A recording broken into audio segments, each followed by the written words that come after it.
Bonjour, chers étudiants, et bienvenue au cours Liaison chimique. Aujourd'hui, on va attaquer la théorie des orbitales moléculaires ou la théorie LCAO. Donc, à l'instar des orbitales atomiques qui sont décrites par des fonctions d'onde, les orbitales moléculaires, elles aussi, sont décrites par des fonctions d'onde, mais un peu plus complexes. Donc, pour sortir de cette impasse-là, on va faire appel à la théorie des orbitales moléculaires, communément appelée la LCAO, parce que c'est une combinaison linéaire des orbitales atomiques. Alors, c'est quoi cette méthode? En quoi elle consiste? Elle consiste à admettre que pour une molécule AB, la fonction d'onde est décrite comme étant une combinaison linéaire des deux fonctions d'onde des orbitales atomiques psi A et psi B. Donc, deux orbitales atomiques vont conduire à deux orbitales moléculaires, ou bien à deux combinaisons d'orbitales. Pour clarifier ça, on va voir l'exemple le plus simple de la molécule H2. Alors, chaque hydrogène présente un électron situé dans une orbitale atomique 1s. Alors, les deux orbitales atomiques 1s, après combinaison linéaire, vont donner naissance à deux orbitales atomiques moléculaires. Une orbitale moléculaire liante, par addition de fonctions d'onde,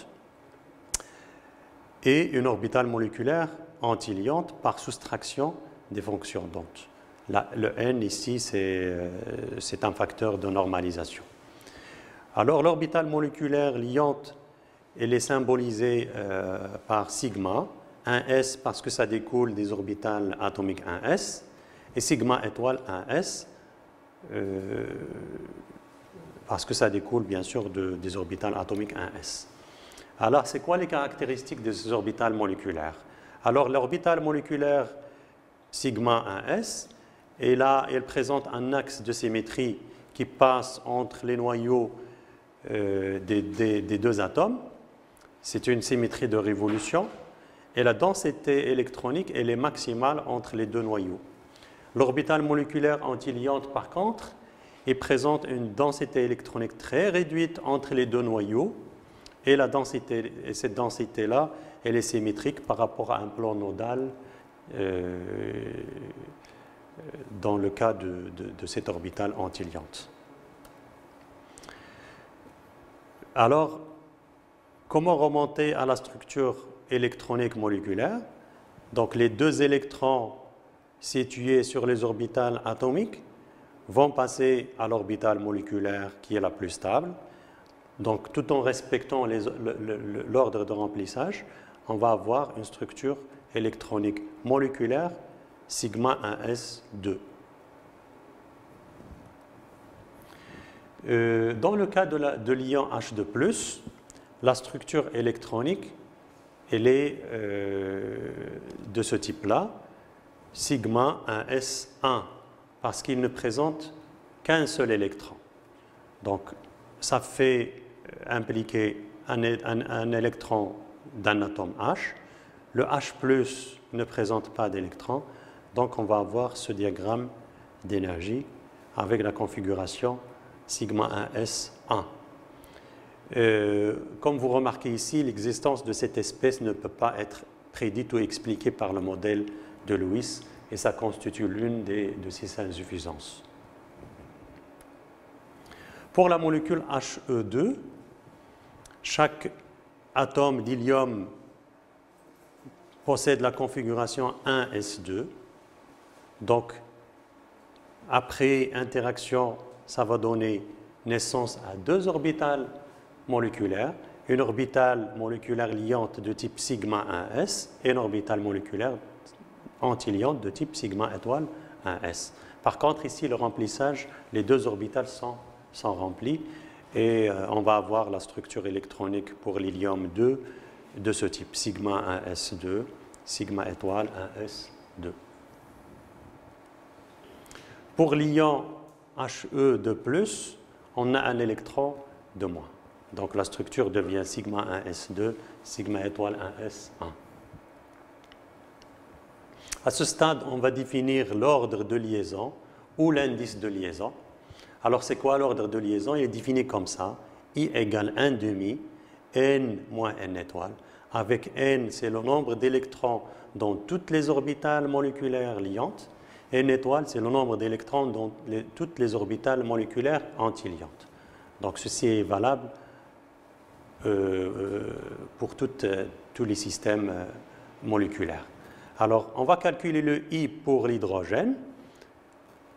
On a 1 demi, 2 électrons sur l'orbitale moléculaire liante, donc 2 moins 0 parce qu'il n'y a pas d'électrons sur l'orbitale moléculaire antiliante.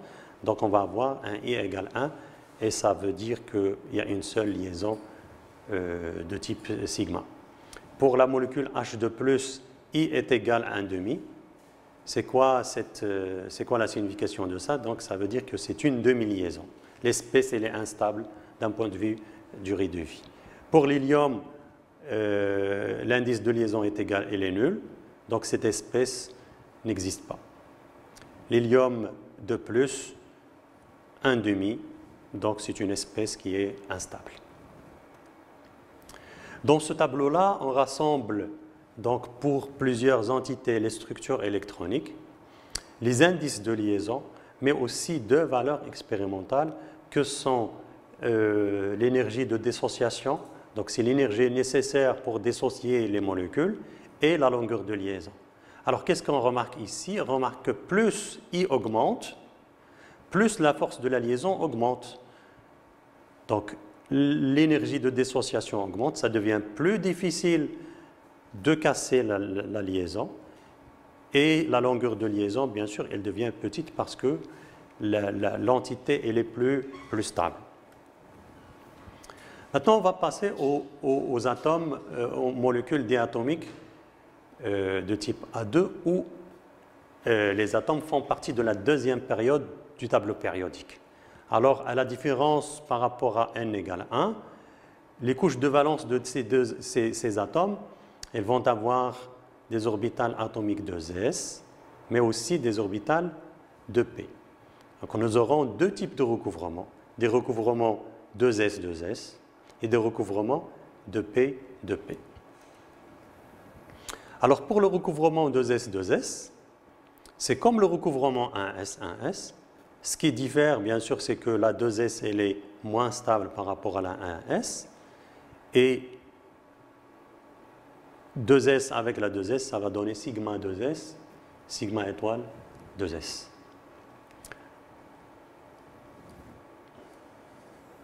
Au niveau du recouvrement de P, qu'est-ce qu'on va voir? On va avoir deux types de recouvrement. Un recouvrement axial, si les orbitales atomiques se voient, ils sont placés sur le même axe, et un recouvrement latéral dans le cas contraire. Ici, on va prendre l'axe Z comme axe principal de la molécule. Donc, chaque atome, ici, on va situer son orbitale atomique 2pz, avec 2pz. Donc, ça va conduire à quoi? Les deux orbitales atomiques vont conduire à deux orbitales moléculaires.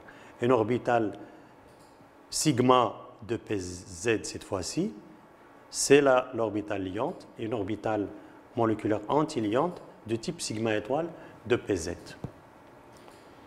Alors le recouvrement ici est aussi de type sigma.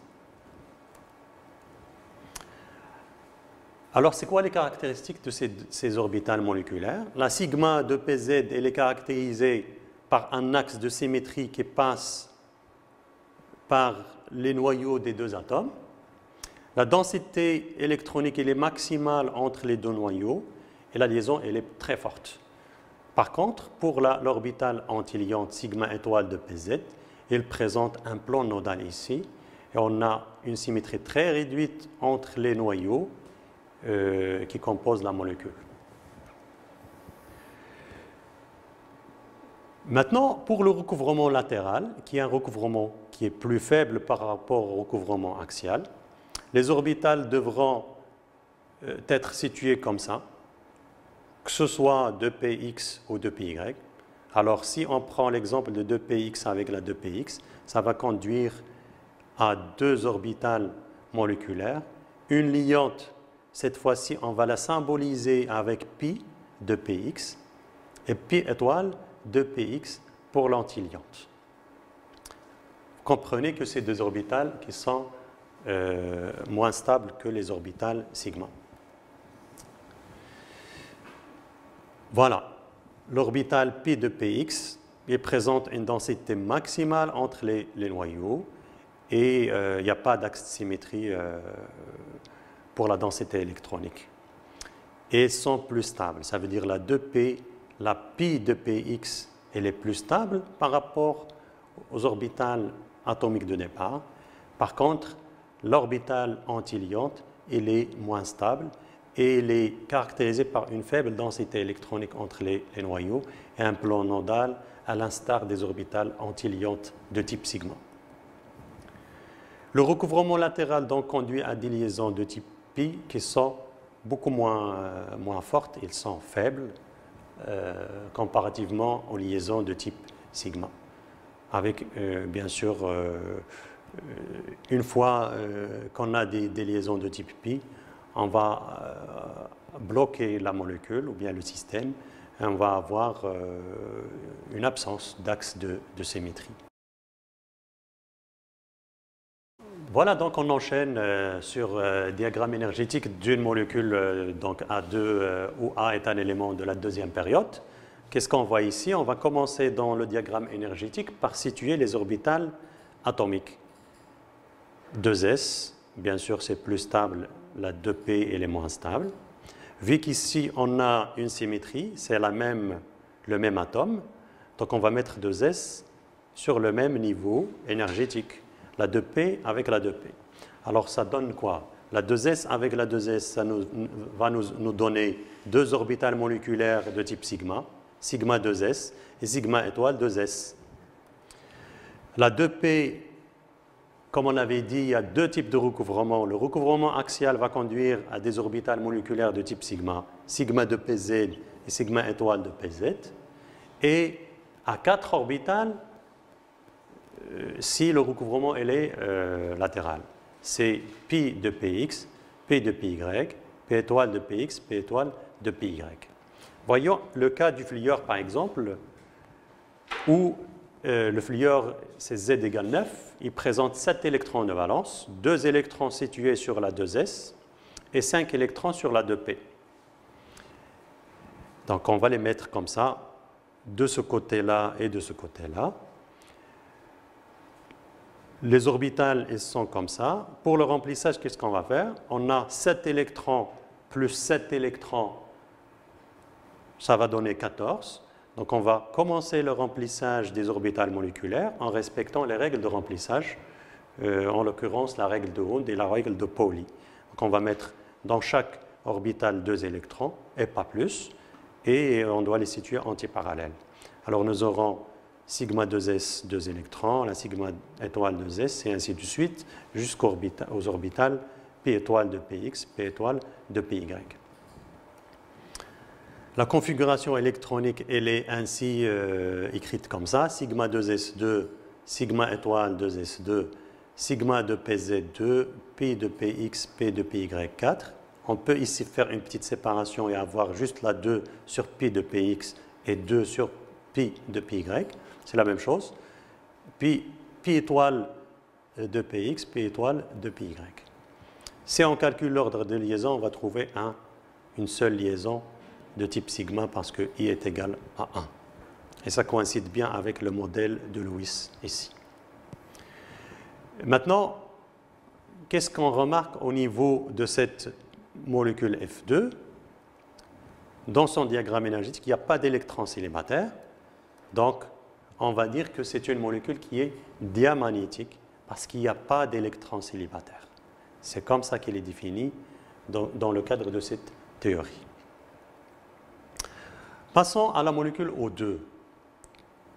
La molécule O2, elle est composée donc des deux atomes d'oxygène.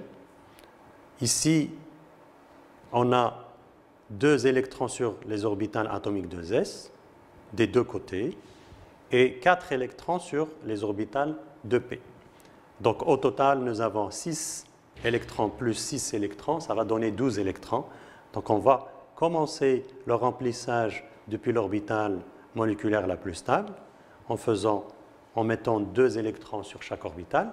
Et on va arriver au moment où on va mettre un électron sur la pi étoile de px et un électron sur la pi étoile de py. Attention ici, on ne peut pas mettre les 2 électrons ici, on doit les séparer d'abord. Et si on a un 3e électron, on l'aurait mis ici. Donc, dans ce cas-là, on a 2 électrons, on va s'arrêter comme ça. Et qu'est-ce qu'on va dire? On va dire que cette molécule, elle n'est pas diamagnétique parce qu'il les électrons, il y a des électrons célibataires. Alors, elle est paramagnétique et non pas diamagnétique parce qu'il y a présence d'électrons célibataires dans le diagramme énergétique.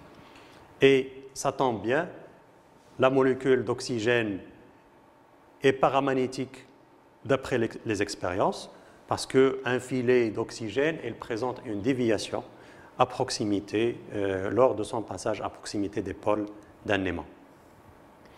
Donc, l'une des insuffisances du modèle de Lewis, elle est incapable d'expliquer ce paramagnétisme de la molécule O2. En revanche, la LCAO, la théorie des orbitales moléculaires, nous a permis de faire ça aisément.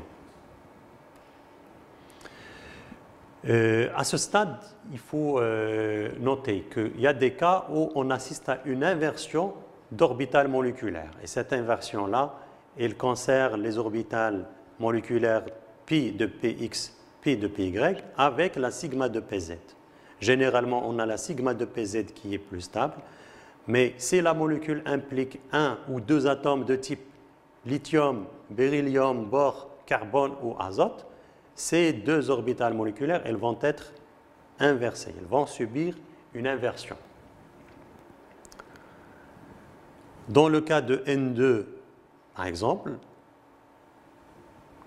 la configuration électronique, elle est comme ça. Sigma 2s2, sigma étoile 2s2, pi de px. Donc, notez bien, on va commencer par pi de px, pi de py, et non pas sigma de pz, parce que ça devient plus stable. Donc, la configuration, elle est ainsi écrite comme ça. L'ordre de liaison, quand on le calcule, ça va donner I égale 3, parce que c'est 8 électrons sur les orbitales liantes, 2 plus 4 plus 2, et 2 électrons sur l'orbitale antiliante. Donc ça va donner 3 comme indice de liaison. Donc la liaison, cette molécule, elle implique une liaison sigma et 2 liaisons pi, ce qui confère à cette molécule une grande stabilité. Il y a des cas où on peut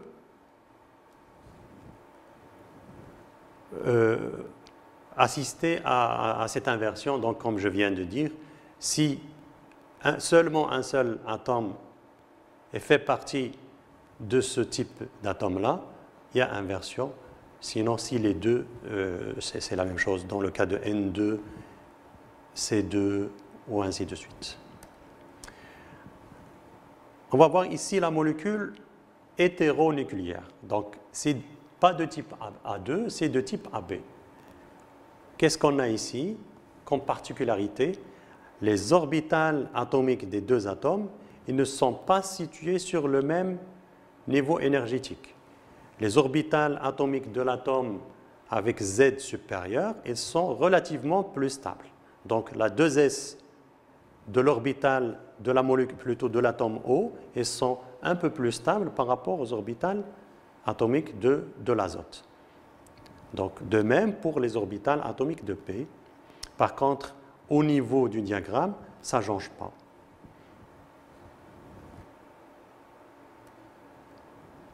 Donc, la configuration électronique de NO, suivant le diagramme, est ainsi écrite. Sigma 2s2, sigma étoile 2s2, pi de px, pi de py, 4, sigma de pz2, p étoile de px, p étoile de py, 1. Ça veut dire l'électron, il peut être situé soit ici ou ici, c'est la même chose.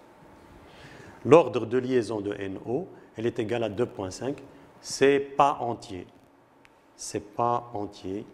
C'est donc une espèce qui est instable. NO, il est paramagnétique parce qu'il implique un électron célibataire.